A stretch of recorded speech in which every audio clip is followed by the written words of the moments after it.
What up, y'all? Welcome back to MMA Unrivaled. I'm Danny Ray, and we're coming off of a great fight night, man. UFC fight night. Roman Dolidze versus Anthony Fluffy Hernandez. Super good card. Couple of shout outs. Jocelyn Edwards got that knockout. Super great. That combination was just nasty. Also, Elijah Smith, that slam, that Rampage Jackson slam, that was pretty crazy. It was, it was pretty much exactly like Rampage Jackson's slam knockout. But, I have seen some people talk about should that move be illegal. I've also seen, the opposite side where people are like, well, there's ways to prevent that from happening if that's happening to you. But I get both sides, because the reason why you're getting knocked out, you're hitting the back of your head on the mat. So it's, it's a dangerous maneuver, but for now it's legal. I can see why people would want it banned. But also, it was a highlight and it was crazy. It was, it's an insane knockout. But also the main event, which I picked Roman Dolidze only because, I just wanted to pick the dog. I knew how good Anthony Hernandez was, and he made this look easy. I picked Roman Dolidze because I said he was a tough guy, and he is a tough guy, but Anthony Fluffy Hernandez, with all due respect, walked through him, made him look like an amateur, if I'm honest. But it was super good, super great fight.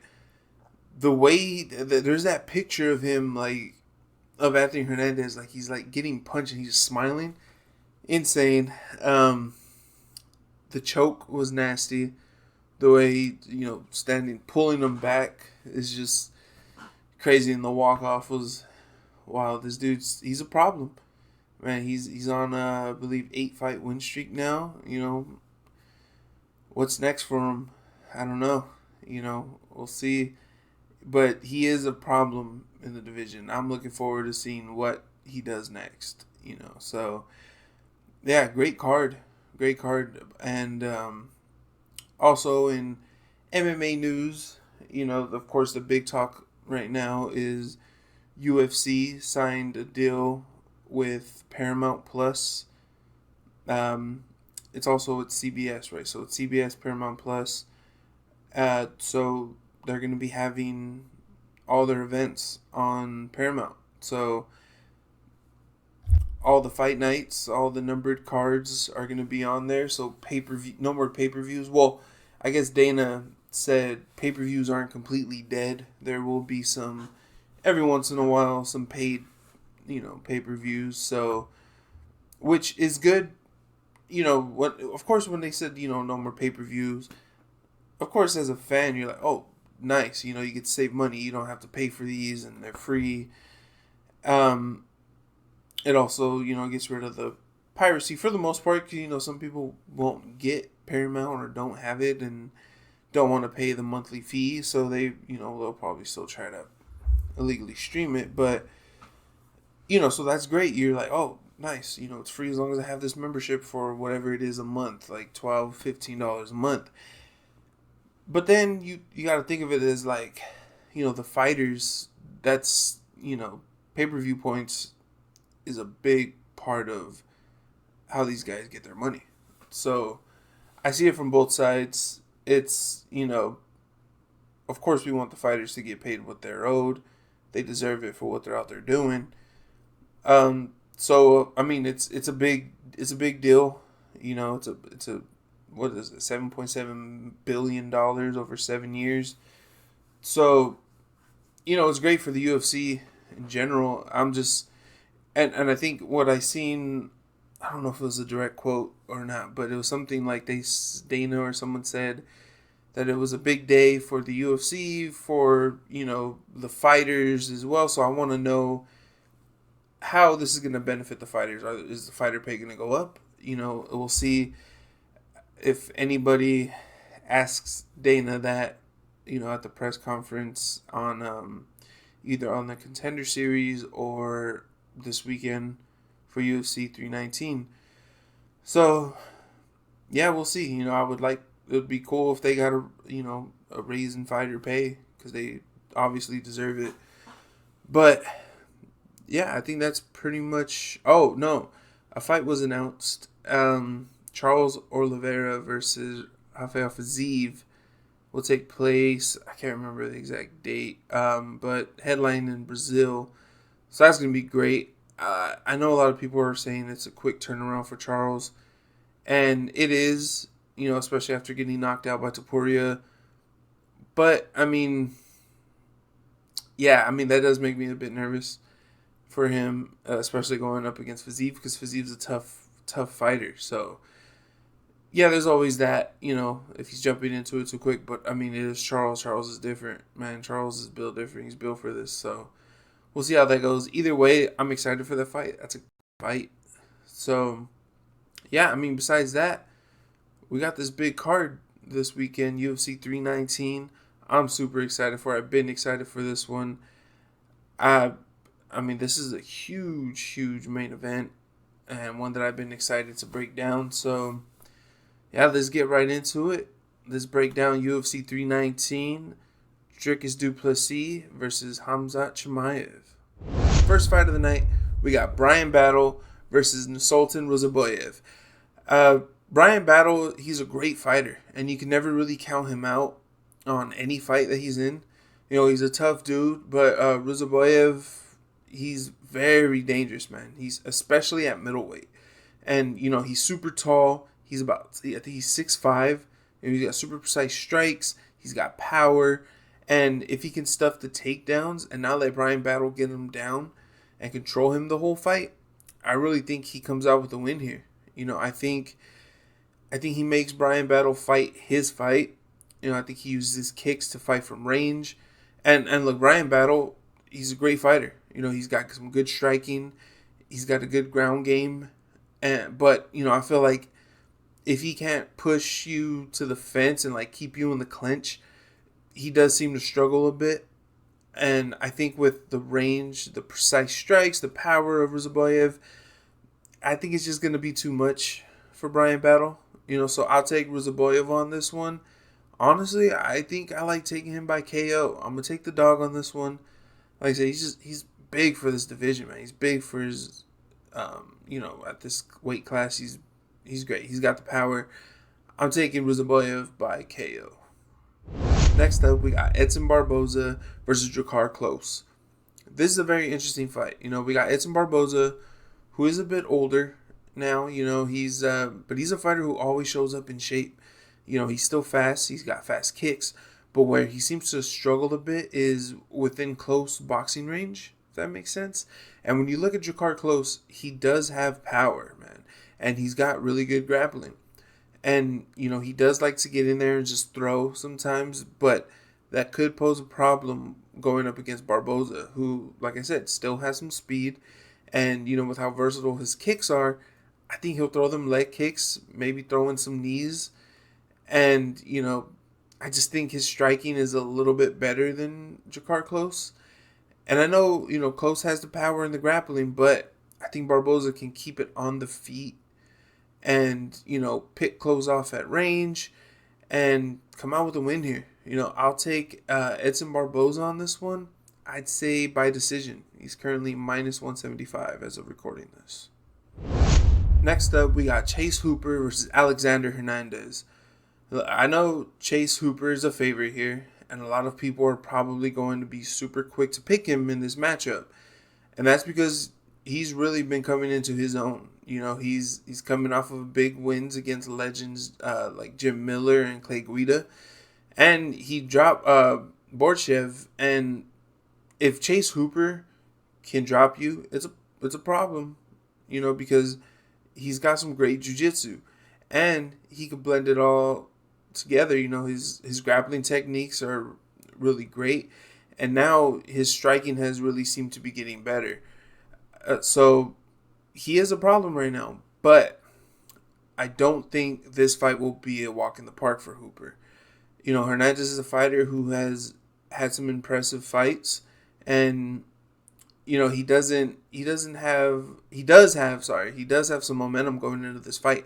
And I think he has the skills and the build to where I think he can really stop the takedowns early. And I do think he is the better striker of the two. So maybe if he can put the pressure on Chase, then he can pull off the win here. But I think Chase Hooper is being built up the right way by the UFC right now. They're giving him good matchups, not easy matchups, but good matchups. And I think this is going to be a competitive fight. Way closer than people think. But I think Chase comes in with a game plan and takes it to the ground. And I think Hooper wins this one. I'd say by submission. Yeah, give me Chase Hooper on this by submission. Currently a pretty big favorite, -325. Next fight, we got Jessica Andrade versus Lupi Godinez. I do like Jessica Andrade, and at first I was leaning towards her, and I do think Lupi Godinez is the more technical fighter here, but Andrade has power and can get in the pocket and exchange with these ladies, and I think she can have big moments in this fight, and maybe land some good shots here, but I think Godinez will level change and take it to the ground, but Lupi has some technical strikes too. So, she has good footwork, good movement, and for someone like Andrade who tries to plant her feet and throw them heavy shots, footwork and movement is going to be key to getting out of that range. And, Lupi's a smart fighter. If Andrade just, like I said, planting her feet, trying to throw, she can get in and out of there with her footwork. She's very good on the feet. So I think she'll stick and move, mixing her wrestling a bit, come in and out, and get the win here. I'll take Lupi Godinez on this one by decision. She's currently a -148 as of recording this. Yeah, give me Lupi on this one. Next up, we got Gerald Meerschaert versus Mikhail Oleksiejczuk. I like this fight for Oleksiejczuk. I think he can land something big and get it done in the first round. But if he doesn't get it done in the first, I think Meerschaert can keep this a competitive fight. Possibly even get the win, I'd say by submission. But he is very hittable. And if you get hit by Oleksiejczuk, who has a lot of power, it could be lights out. But also, if you can get Oleksiejczuk down, he struggles a bit. He did get submitted by Kevin Holland, and Meerschaert has better ground game than Kevin Holland. So, it's going to be competitive. And I'm saying all this just to say, it's going to be a closer fight, in my opinion, than some people are letting this on to be.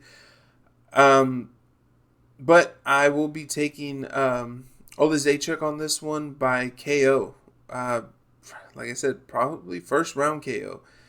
I like this fight for him. So that's where my money's going to be on. He is currently a -218. Next up, we got King Green versus Diego Ferreira.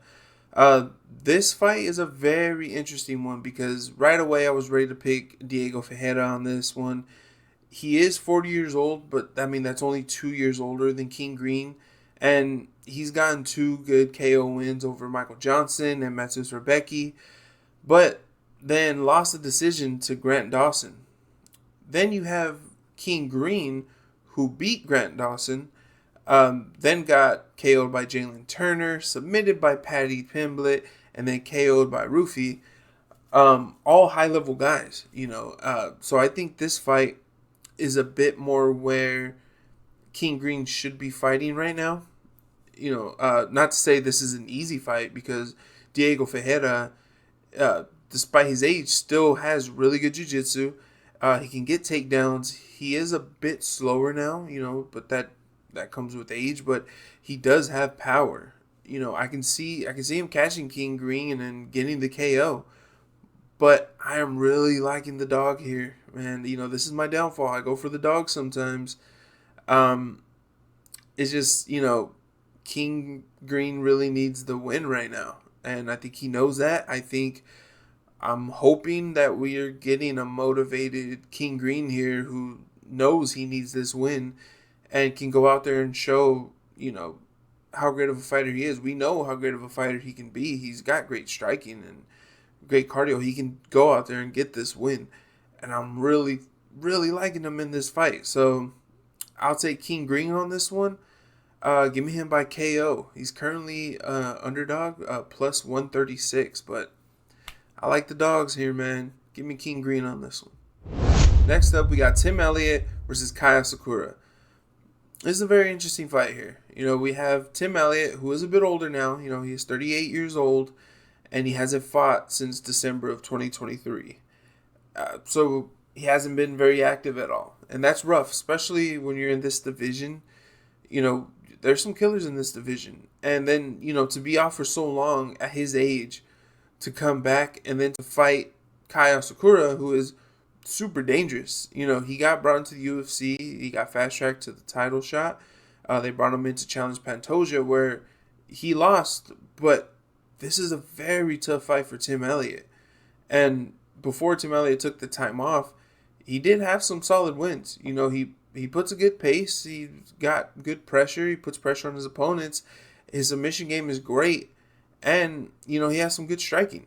He can go out there. I'm sure he has a game plan. And if he can stick to it, he could probably pull something off.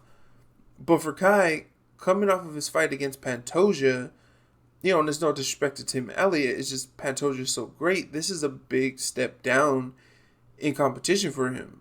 But that's only because Pantoja is one of the best flyweights we've ever had in the sport. So I can really see Kai catching Tim Elliott, getting the KO on this one. He's just way faster. We've seen his speed, super quick, and he has power too. I think he keep this on the feet and get the finish. I'll take Kaya Sakura on this one by KO. It's currently a pretty big favorite, sitting at a minus 310. Next up is a fight that I'm really, really interested in. This is a good one. Jared Cannonier versus Michael Venom Page. This is a really tough one to call for me.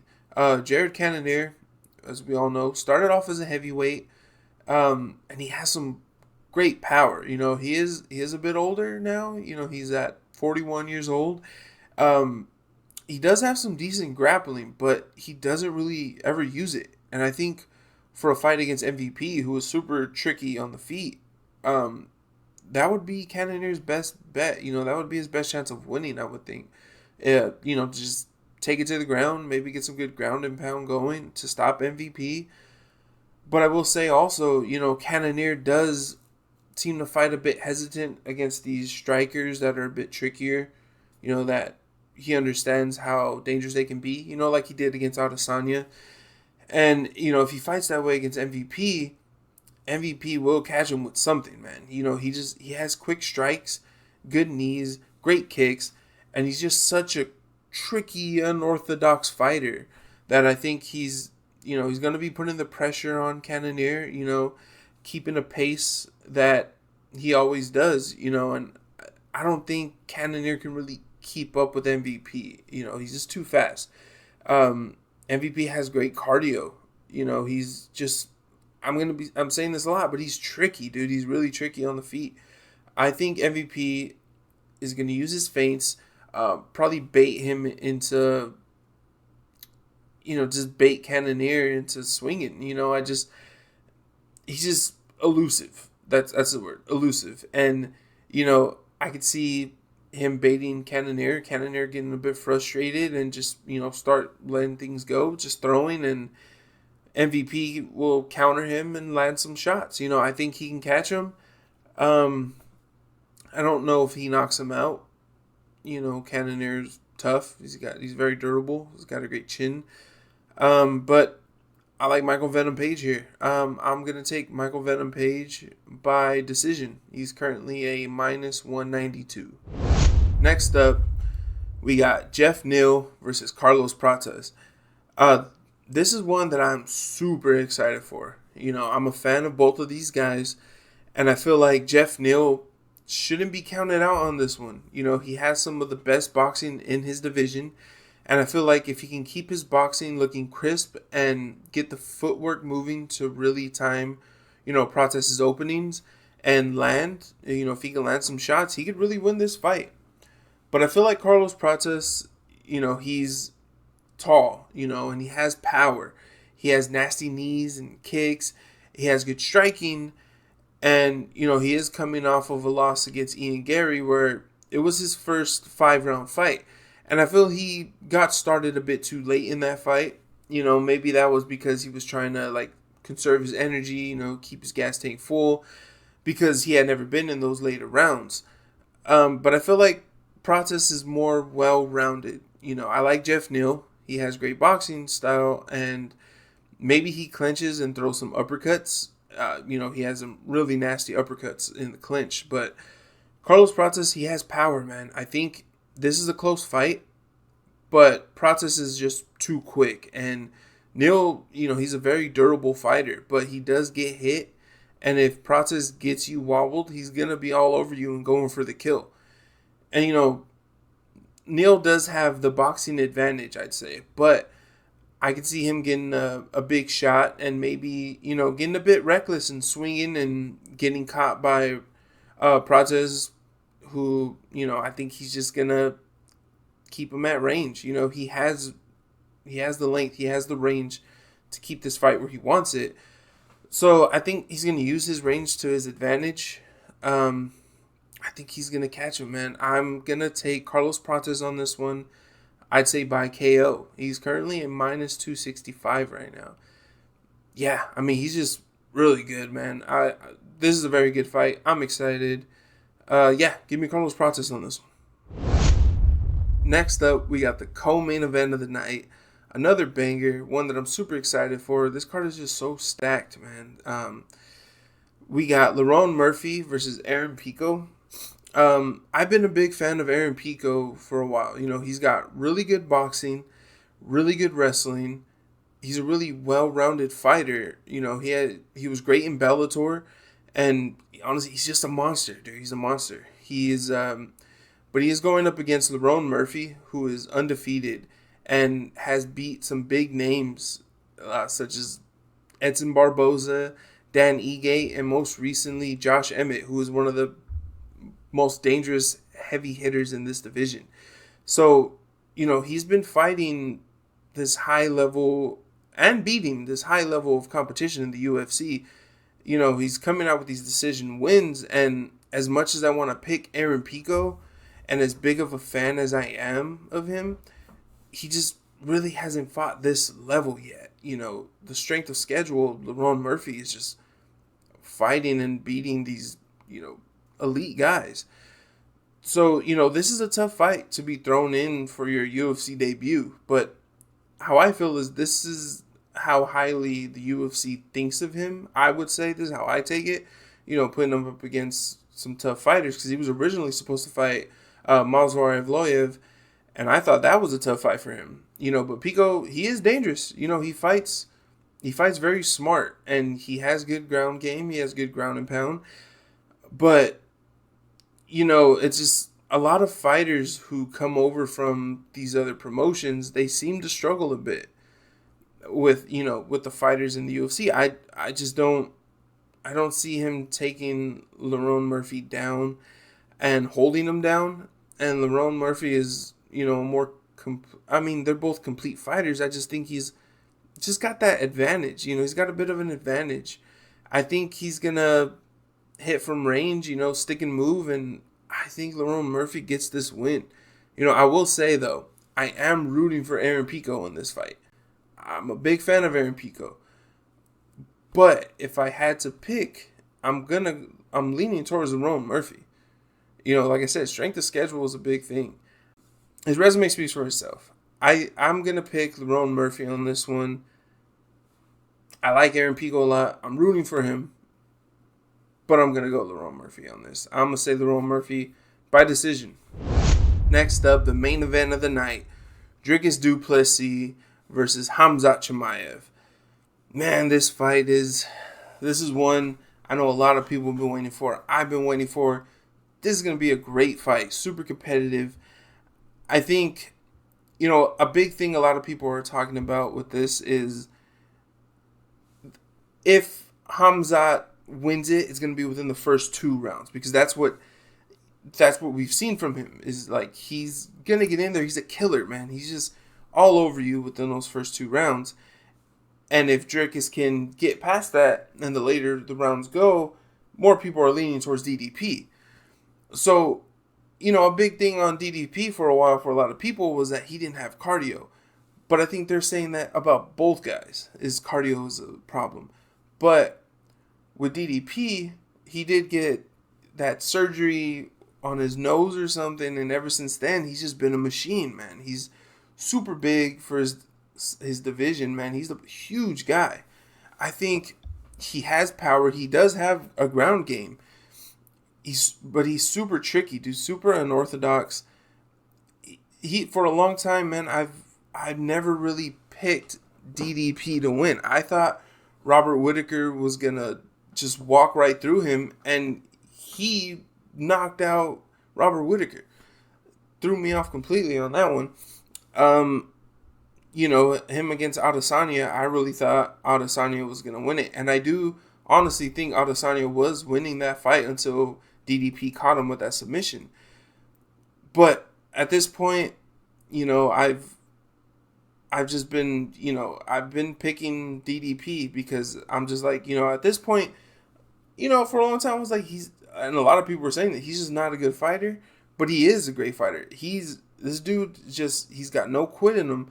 He's got a gas tank now that's just insane, and he just puts this pressure on you. And for being such a big dude, I don't get how he's able to, just keep going like that. He's got great power too. Dude is strong as hell.